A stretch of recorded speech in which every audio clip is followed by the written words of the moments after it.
I'm 79 years old, and the most expensive thing I ever paid for in my life wasn't a house, wasn't a business, wasn't even a mistake. It was a feeling. And by the time I understood what it had cost me, there was nothing left to sell. My name is George Callahan. I'm 79 years old, and I'm sitting in a 2-room apartment that I rent for $600 a month. I want to tell you something I have never said out loud in full. Not to my children, not to my brother, not to any of the friends who stopped calling after the money was gone. I want to tell you how I took everything I had built across 30 years and walked it quietly to the edge and let it go. Not because I was foolish, not because I didn't know better, but because I was in love with a woman who was never in love with me. And I knew it. I knew it the whole time. I need you to understand what I had before I tell you what I lost. Because the loss only means something if you can feel the weight of what was there before it disappeared. In 1987, I started a small manufacturing company out of a warehouse in Cleveland, Ohio. 12 employees, 1 forklift that broke down every 3rd week, a phone on my desk that I answered myself because I couldn't yet afford a secretary. By 1998, we had over 200 employees. We had contracts with distributors in 4 states. I had moved my family into a house with a backyard so large that my youngest son used to ride his bicycle in circles back there on summer evenings. I had built something real, something that had my name on it in ways that mattered. I wasn't famous. I wasn't on television. But in my city, in my industry, among the people whose respect I had earned slowly and honestly over decades, I was someone. That is not a small thing. It took me my entire adult life to become that person. And I want you to hold that image clearly, because what comes next requires you to understand exactly what was at stake. I met her in the autumn of 2001. Her name was Diane. She was 53 years old, recently divorced, and she had the kind of quiet confidence that you don't often see in a person. She wasn't loud. She wasn't performing. She walked into a room like she had already decided she belonged there, and somehow that made everyone else in the room feel like they needed to earn her attention. I was introduced to her at a dinner through a mutual business contact, and I remember sitting across from her that evening and thinking, with the complete clarity of a man who should have known better, that I had never in my life wanted someone's approval as badly as I wanted hers. My wife Eleanor and I had separated 8 months earlier after 26 years of marriage. It was not a dramatic separation.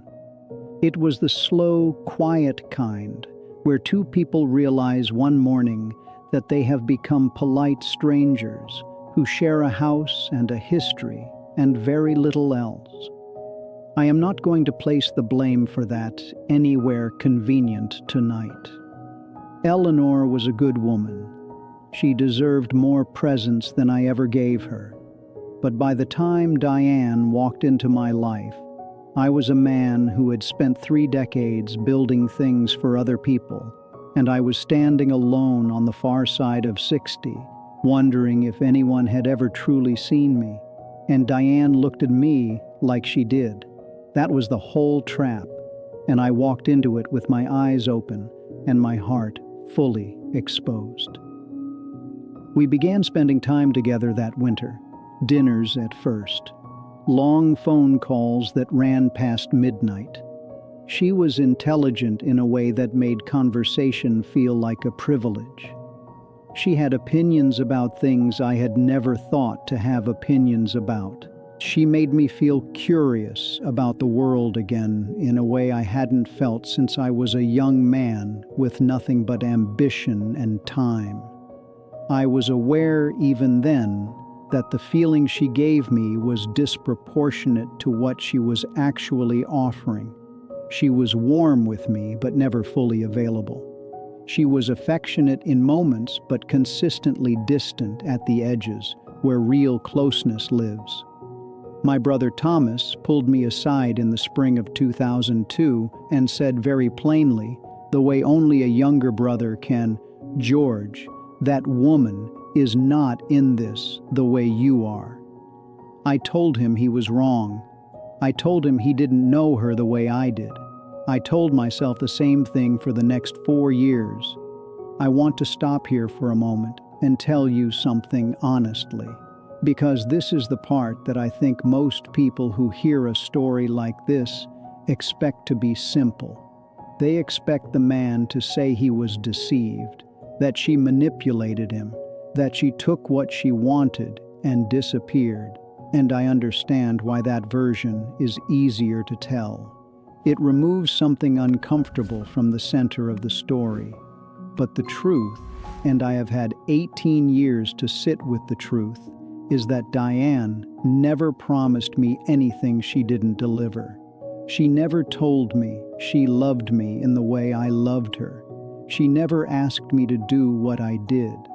The disaster that followed was constructed entirely by my own hands, out of my own desperate and ungovernable need to make her love me the way I loved her. That is what I have to confess, not her cruelty, my blindness. I began making decisions around 2003 that I can only describe now as a man quietly dismantling his own house to use the wood to build something that would impress a neighbor. I started pulling money from the business in ways that were not responsible. Not stealing from my own company exactly, but redirecting, rerouting, prioritizing things that had nothing to do with the health of what I had built. I bought a second property, a lake house 3 hours north of Cleveland, because Diane had mentioned once in passing that she had always loved being near water. I renovated it without restraint. I took her there twice. She said it was lovely. She seemed genuinely pleased. And for 2 weekends out of an entire year, I felt like I had finally moved something in her. I had not, but I believed I had. And so I kept going. By 2005, the company was in trouble. Not the kind of trouble that announces itself loudly, but the slow kind, where the numbers stop agreeing with each other and the people around you start getting quiet in meetings. I had 2 senior partners at that point, men who had been with me since the early years, and they came to me together in the late spring with a document showing me exactly what was happening. I sat across from them and I listened, and I told them I would address it. I told them I had it under control. I did not have it under control. I was not even fully present in that meeting.